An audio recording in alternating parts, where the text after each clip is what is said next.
नमस्कार दोस्तों। Black buck यानी काले हिरण जैसे वन जीवों को बचाने के लिए किसी इंसान के अंदर कितना जुनून सवार हो सकता है, इसे जानकर आप भी हैरान हो बहुत ही महत्वपूर्ण विषय पर बात करेंगे। आज के समय में हम सबको सही रास्ते पर चलना बहुत जरूरी है और हमें गलत रास्ते से बचना चाहिए। आज हम बात करेंगे एक ऐसे वीडियो के बारे में जो ध्रुव राठी ने बनाया है, जिसने युवाओं को सही रास्ते पर चलने की प्रेरणा दी है और कैसे हमें अपने जीवन में सकारात्मक और रचनात्मक दिशा में काम करना चाहिए। चलिए पहले वीडियो देखते हैं। जाएंगे। ये कहानी है एक नौजवान की जिसके डिस्ट्रिक्ट में हर महीने काले हिरण मर रहे थे। ये देखकर उसे गुस्सा आता था, वो उदास होता था, लेकिन समझ नहीं पाता था कि क्या किया जाए। जब ये लड़का कॉलेज में था तो इसने अपनी बिश्नोई कम्युनिटी की एक कॉन्फ्रेंस अटेंड करी जो जंगलों को काटे जाने और वाइल्ड लाइफ को पहुंच रहे नुकसान को लेकर थी।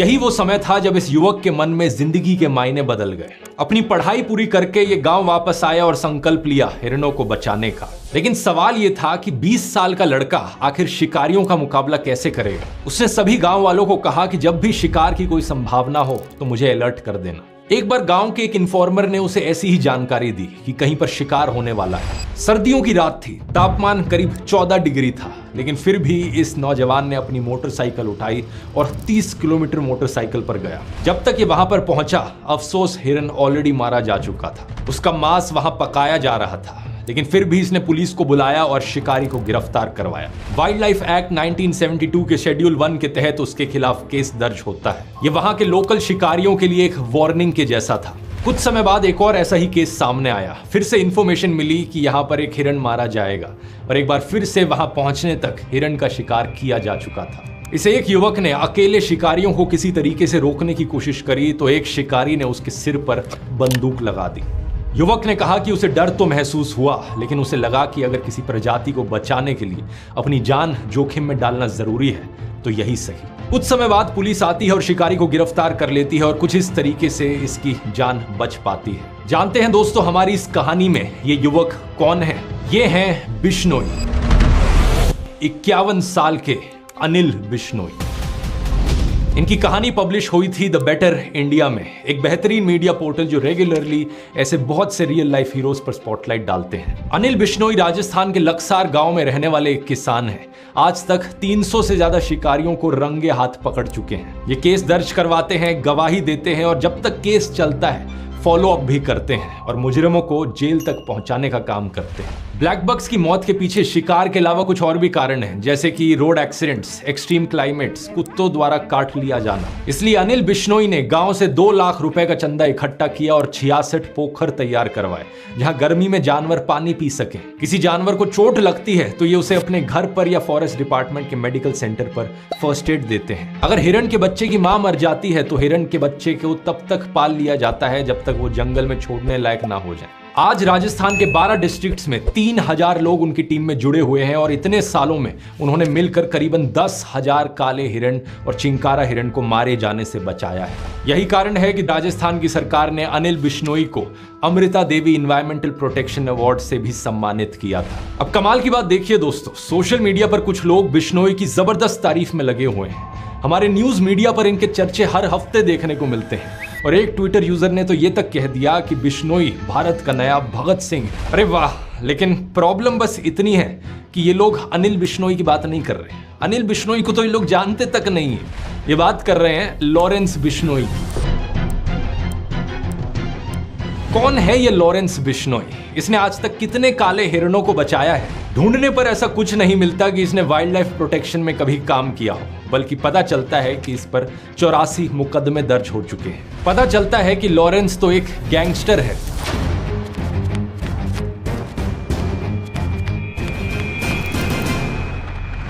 वीडियो शुरू करने से पहले एक छोटा सा अपडेट। आप में से बहुत से लोगों ने डिमांड करी थी पिछले Q&A वीडियो में, तो अब इस वीडियो का जो रिसोर्सेज डॉक्यूमेंट है वो पब्लिकली अवेलेबल है। नीचे डिस्क्रिप्शन में लिंक पर क्लिक करोगे तो आपको मिल जाएगा, जहां इस वीडियो के सारे सोर्सेज लाइन बाय लाइन आपको मिल जाएंगे। दूसरा, आप में से कुछ लोग दिवाली की सेल मिस आउट कर गए और रिक्वेस्ट कर रहे थे, इसलिए जो दिवाली सेल है ध्रुव राठी एकेडमी पर, उसे कुछ दिन और बढ़ाया जा रहा है आगे। आपको फ्लैट 56% ऑफ मिलेगा सभी कोर्सेज पर, time management course, chat GPT course और यूट्यूबर कोर्स। कूपन कोड इस्तेमाल कीजिए दिवाली 56। अब मिस आउट मत करना, यही मौका है अगर आप किसी भी कोर्स में इंटरेस्टेड हो, और ये कूपन कोड सिर्फ कुछ ही और दिन के लिए वैलिड है। लिंक नीचे डिस्क्रिप्शन में मिल जाएगा सभी कोर्सेज का, या फिर आप इस QR कोड को भी स्कैन कर सकते हो। चलिए अब अपनी कहानी पर वापस आते हैं। अनिल बिश्नोई ने एक तरफ अपनी पढ़ाई करी सूरतगढ़ कॉलेज से और एनवायरमेंट और वाइल्ड लाइफ प्रोटेक्शन को अपना मिशन बना लिया।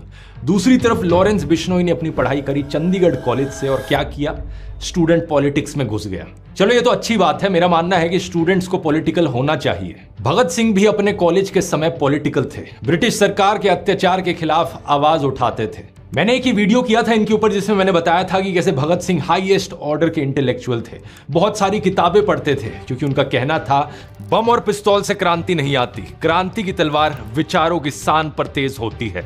उन्होंने कीर्ति जैसी पत्रिकाओं में बहुत से आर्टिकल्स लिखे, जैसे कि धर्म व फसाद ते उम्दा इलाज। इस आर्टिकल के जरिए उन्होंने बताया जनता को कि कैसे सांप्रदायिक ताकतें देश को तोड़ रही हैं। वो उस समय के हुए दंगों की बात कर रहे थे कि कैसे लोग एक दूसरे को सिर्फ इसलिए मार रहे हैं क्योंकि कोई हिंदू है, कोई सिख है तो कोई मुसलमान है। इस आर्टिकल में भगत सिंह ने सॉल्यूशंस भी बताए कि लोगों में वर्ग चेतना जगाई जाए, मतलब कि उन्हें एहसास कराया जाए कि वो हिंदू हो या मुस्लिम, आखिरकार वो हैं तो गरीब ही, और दुनिया भर के गरीब लोग, चाहे वो किसी भी रंग, रिलीजन या देश के हों, उनके वही अधिकार हैं। उनका फायदा इसी में है कि हर तरह के भेदभाव मिटा दिए जाएं और सत्ता को अपने हाथों में लिया जाए। आखिर में उन्होंने उम्मीद जताई कि भारत के सच्चे हमदर्द इन समाधान के बारे में सोचेंगे और देश को आत्म विनाश से बचाएंगे। इन आर्टिकल्स की बात मैंने डिटेल में इस वाले वीडियो में करी है, नहीं देखा है तो लिंक डिस्क्रिप्शन में है। लेकिन सवाल यहां पर यह है कि क्या लॉरेंस ने इन समाधान के बारे में सोचा?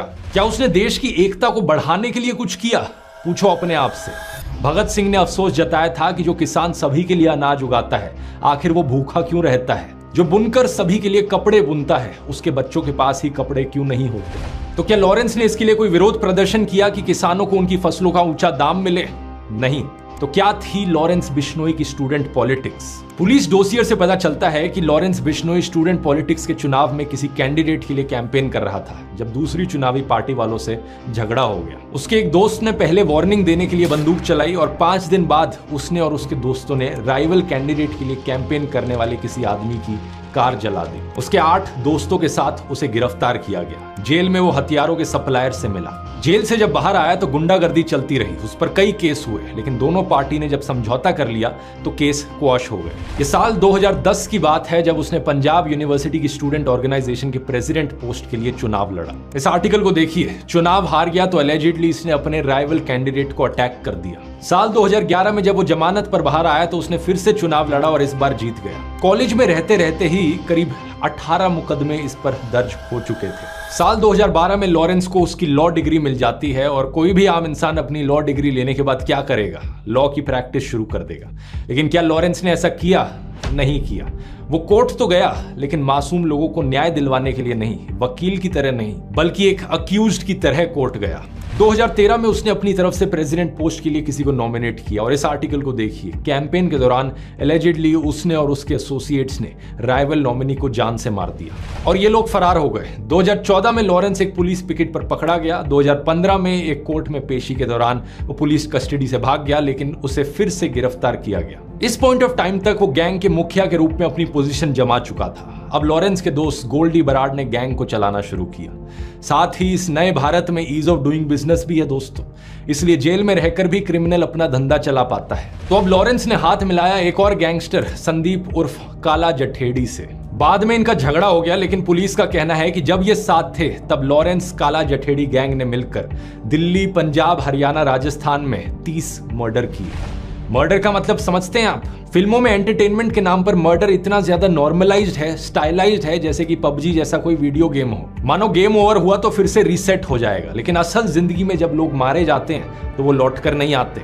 हमेशा के लिए उनके परिवार उजड़ जाते हैं, ना केवल फाइनेंशियली बल्कि इमोशनली भी। 30 से ज्यादा परिवार उजड़ गए यहाँ पर। लॉरेंस के सबसे बड़े दुश्मनों में से एक था दविंदर बम्बीहा। किस बात पर दुश्मनी थी इन लोगों की? क्या ऐसा था कि दविंदर बम्बीहा एक इंटरनेशनल नेटवर्क की मदद से देश में धार्मिक दंगे भड़काने का काम कर रहा हो, या फिर युवाओं को ड्रग्स सप्लाई कर रहा हो और लॉरेंस यहाँ इन सबको रोकना चाह रहा हो? नहीं, ऐसा कुछ भी नहीं था। वैसे कल को अगर कोई लॉरेंस पर बॉलीवुड फिल्म बनेगी तो जरूर ऐसा कुछ ग्लोरिफिकेशन, जस्टिफिकेशन कर देंगे ये लोग। लेकिन सच्चाई ये है कि लॉरेंस और दविंदर की दुश्मनी थी एक्सटॉर्शन मनी, यानी हफ्ता वसूली को लेकर। इसका मतलब है कि खून पसीने की, मेहनत की कमाई करना जिसके बस की बात नहीं है, वो लोग दूसरों को धमकाकर उनका पैसा लूटते हैं। धमकी देते हैं कि अगर पैसा नहीं दिया तो जान से मार देंगे, और अगर पैसा दोगे तो कुछ नहीं कहेंगे और दूसरे गैंग से भी तुम्हें बचाएंगे। दविंदर बम्बिहा का एक्सटॉर्शन रैकेट चंडीगढ़, मोहाली और पंचकुला में चलता था। लॉरेंस को भी यही पाप की कमाई चाहिए थी, तो इनकी इंटर गैंग राइवलरी की वजह से पंजाब, दिल्ली, चंडीगढ़ में शूटआउट्स हुए।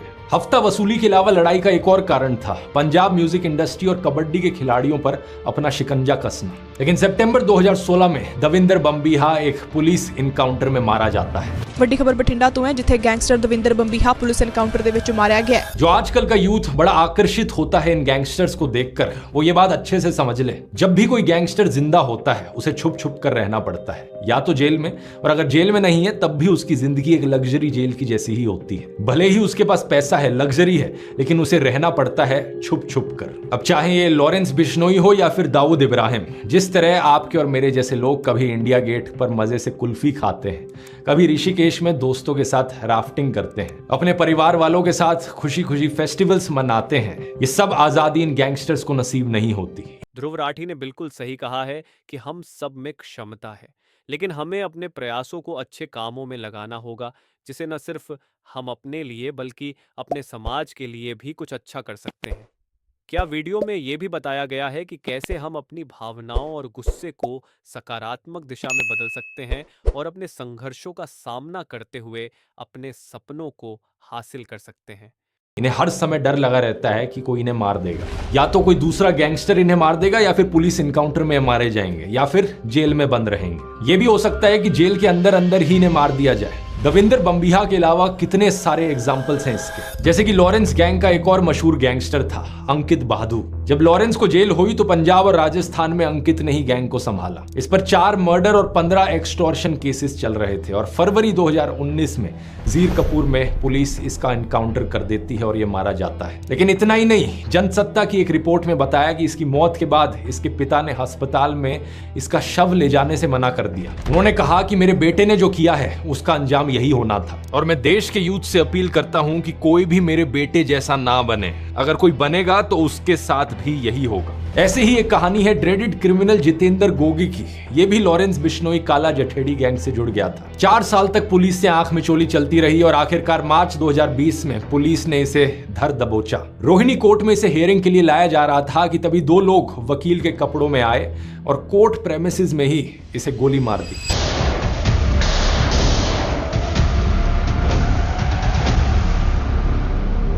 ये 2 असैसिन्स जग्गा और राहुल भी वहीं पुलिस द्वारा मार दिए जाते हैं। ये जितेंद्र गोगी के राइवल सुनील बालियान उर्फ टिल्लू ताजपुरिया के गैंग के लोग थे। इसके करीबन 1.5 साल बाद टिल्लू ताजपुरिया को भी मार दिया जाता है। कहां पर? तिहाड़ जेल के हाई सिक्योरिटी वार्ड में।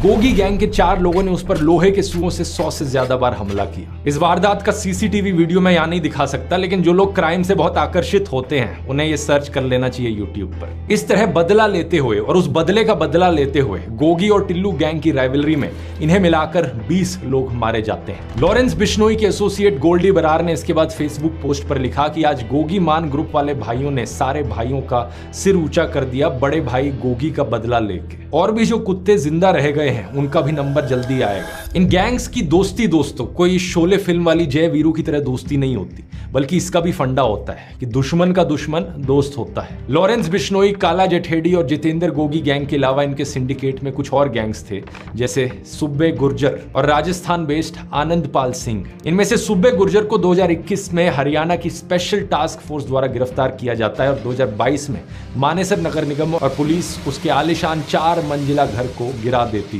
क्राइम की कमाई से बने हुए इस घर की कीमत थी 4 करोड़ रुपए। बताया गया कि यह गैर कानूनी तरीके से बनाया हुआ था। दूसरी तरफ आनंदपाल सिंह पुलिस इनकाउंटर में मारा गया। कुछ महीने पहले एक सीबीआई कोर्ट ने ऑब्जर्व किया था कि आनंदपाल सरेंडर कर चुका था, लेकिन फिर भी उसे मार दिया गया। आनंदपाल की एसोसिएट अनुराधा चौधरी उर्फ मैडम मिन्स ने काला जठेड़ी से शादी कर ली थी। तो एक तरफ है ये लॉरेंस, काला जठेड़ी, गोगी, सुब्बे गुर्जर और आनंदपाल सिंह का क्राइम सिंडिकेट, और इनके खिलाफ एक दूसरा क्राइम सिंडिकेट जिसमें शामिल थे दविंदर बम्बिहा गैंग, नीरज बवाना, टिल्लू ताजपुरिया, संदीप ढिल्लू और कौशल चौधरी। इनमें से बम्बीहा और टिल्लू मारे जा चुके हैं और बाकी तीनों जेल में बंद हैं। नीरज बवाना के ऊपर 40 से ज्यादा केस हैं, जिसमें murder, attempt to murder, extortion, land grabbing के केस शामिल हैं। अप्रैल 2015 की एक रात वो अपने परिवार से चोरी छुप के मिलने जा रहा था जब दिल्ली पुलिस के स्पेशल सेल ने उसे गिरफ्तार कर लिया। अक्टूबर 2017 में उसे सॉलिटरी कन्फाइनमेंट में डाल दिया जाता है, यानी कि उसके आसपास कोई भी और कैदी नहीं होगा। उसका वकील कोर्ट में बाद में गुहार लगाता है कि अकेलेपन की वजह से वो डिप्रेशन जैसी मेंटल प्रॉब्लम्स का शिकार हो रहा है। अप्रैल 2018 में कोर्ट आदेश देता है कि उसे दूसरे सिक्योर वार्ड में शिफ्ट कर दिया जाए, जहां उसे दूसरे कैदियों से बात करने का मौका मिल सके। पुलिस ने उसके एक एसोसिएट सचिन उर्फ गोलू को भी गिरफ्तार किया।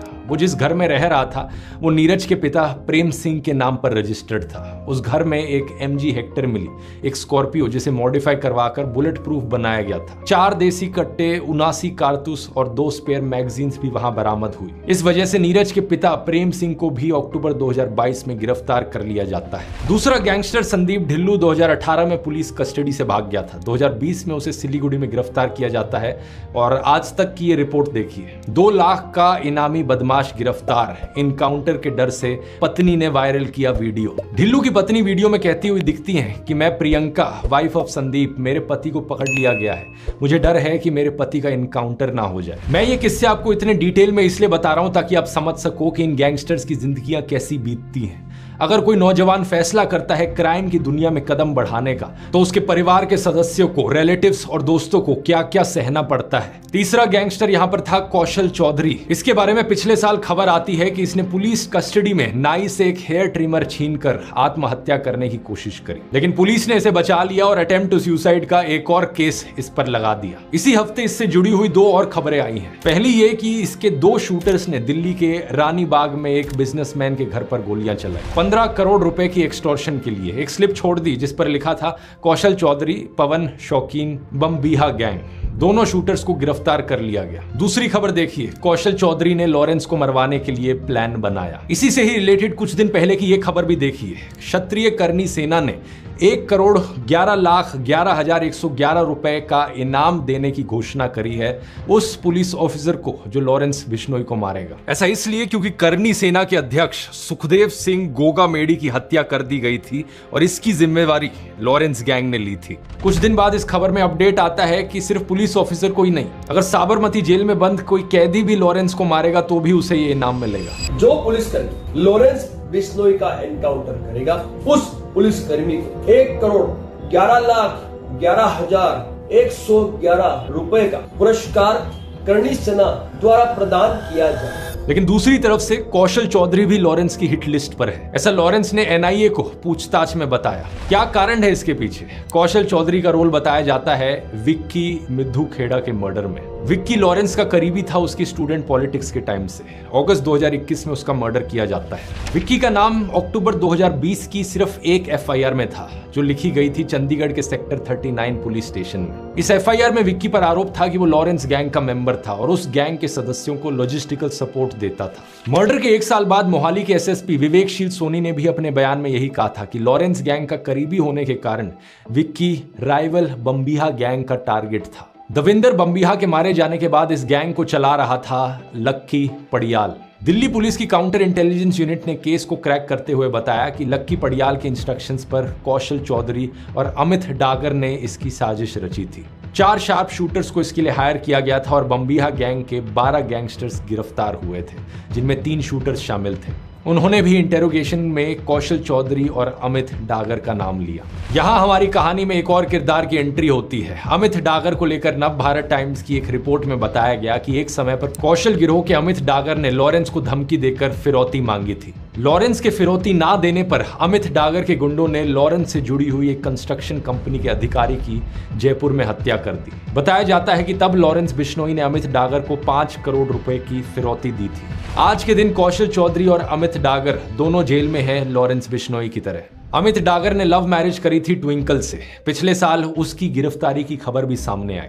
ACP वरुण धैया ने बताया कि वो अमित डागर के गैंग को ऑपरेट कर रही थी। उसके खिलाफ शिकायत थी कि वो गुड़गांव की खांडसा मंडी में सब्जी बेचने वालों से 3 से 4 हजार रुपए की उगाही करवाती थी। उसको पकड़ने में सफलता प्राप्त करी थी। ये उसके साथ मिलकर खांडसा मंडी के अंदर एक्सटॉर्शन उगाही वगैरह का काम कर रही थी। इसके ऊपर अवैध वसूली और एक्सटॉर्शन के संबंध में कुछ ऐसे संगीन आरोप हैं जिसके तहत इसके खिलाफ जो कार्रवाई अमल में लाई जाएगी। कौशल चौधरी और अमित डागर के अलावा लॉरेंस ने एक और टारगेट बताया था, मनदीप धारीवाल। लॉरेंस ने एलेज किया था कि मनदीप ने विक्की के हथियारों की मदद की थी। मनदीप भी लक्की पड़ियाल से जुड़ा हुआ था, उसके धंधे को मैनेज करता था। फिलीपींस में इसको मार दिया जाता है और लॉरेंस गोल्डी बरार गैंग इसकी जिम्मेवारी लेता है। एक और टारगेट शगनप्रीत सिंह, जो लेट पंजाबी सिंगर सिद्धू मूसेवाला के मैनेजर थे। पंजाब पुलिस ने कोर्ट में कहा कि इसके पर्याप्त सबूत हैं कि लक्की पड़ियाल के साथ शगनप्रीत भी विक्की मर्डर में मुखिया साजिश करता था। वो ऑस्ट्रेलिया भाग गया था, उसके खिलाफ गिरफ्तारी का ओपन वारंट जारी हो चुका है,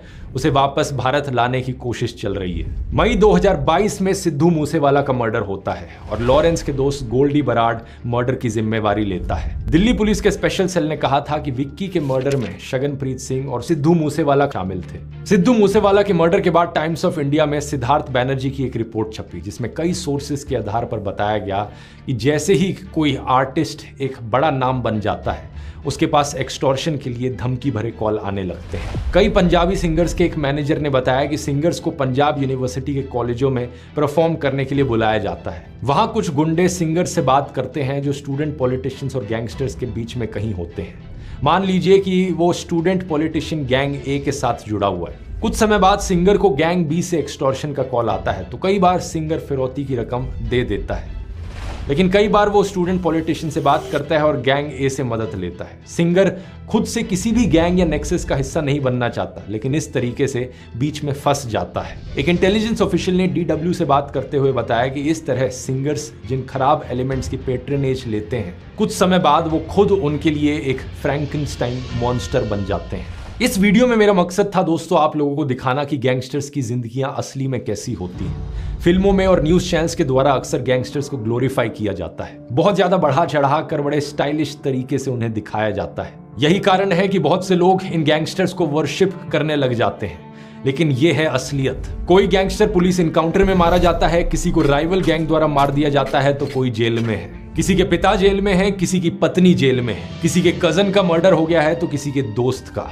जो जिंदा हैं वो इसी डर में जीते हैं या डिप्रेशन का शिकार बन जाते हैं। तो जैसा फिल्मों और गानों में दिखाया जाता है, गैंगस्टर लाइफ वो जिंदगी असलियत में इतनी चिल नहीं है ब्रो। अपनी जिंदगी में कुछ मीनिंगफुल करने की सोचो। नौकरी नहीं लग रही तो कोई स्किल सोचो, वैसे किसी काम धंधे की सोचो। एलियनेटेड महसूस करते हो तो अपने परिवार के सदस्यों को रीच आउट करो, अपने दोस्तों से बात करो, फैमिली से बात करो। लेकिन कुछ भी हो जाए, किसी भी कारण से इस गलत रास्ते पर मत चलना। और किसी को अगर इंस्पिरेशन के तौर पर देखना है तो अनिल बिश्नोई जैसे लोगों के बारे में पढ़ो और उनसे सीखो। एक सलाम यहाँ पर सभी ईमानदार पुलिस ऑफिसर्स को, चाहे वो NIA के ऑफिसर्स हो या पंजाब पुलिस की इंटेलिजेंस यूनिट हो, उत्तर प्रदेश की ATS हो, हरियाणा की पुलिस हो या दिल्ली पुलिस के स्पेशल सेल के लोग हो। हर एक वो इंसान जो अपनी ईमानदारी पर टिका हुआ है और देश को क्राइम से बचा रहा है, इन सभी को दिल से सलाम।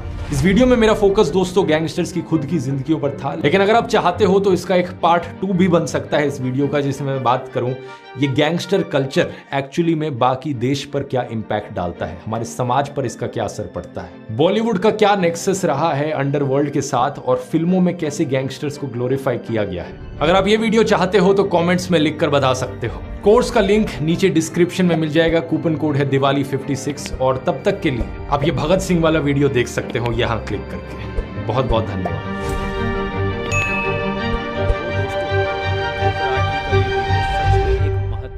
संदेश है जो हर युवा के लिए प्रेरणा का काम कर सकता है। हमें अपने कार्यों और निर्णयों को समझदारी से लेना चाहिए और गलत रास्ते को नहीं अपनाना चाहिए, सही रास्ता चुनना चाहिए। मैं ध्रुव राठी का शुक्रिया अदा करता हूं। अगर आपको ये वीडियो पसंद आया हो तो इसे अपने दोस्तों के साथ शेयर करें और अपने विचार कमेंट सेक्शन में लिखें। देखने के लिए धन्यवाद और याद रखें, सही रास्ता अपनाएं, अपने सपनों को सच करें।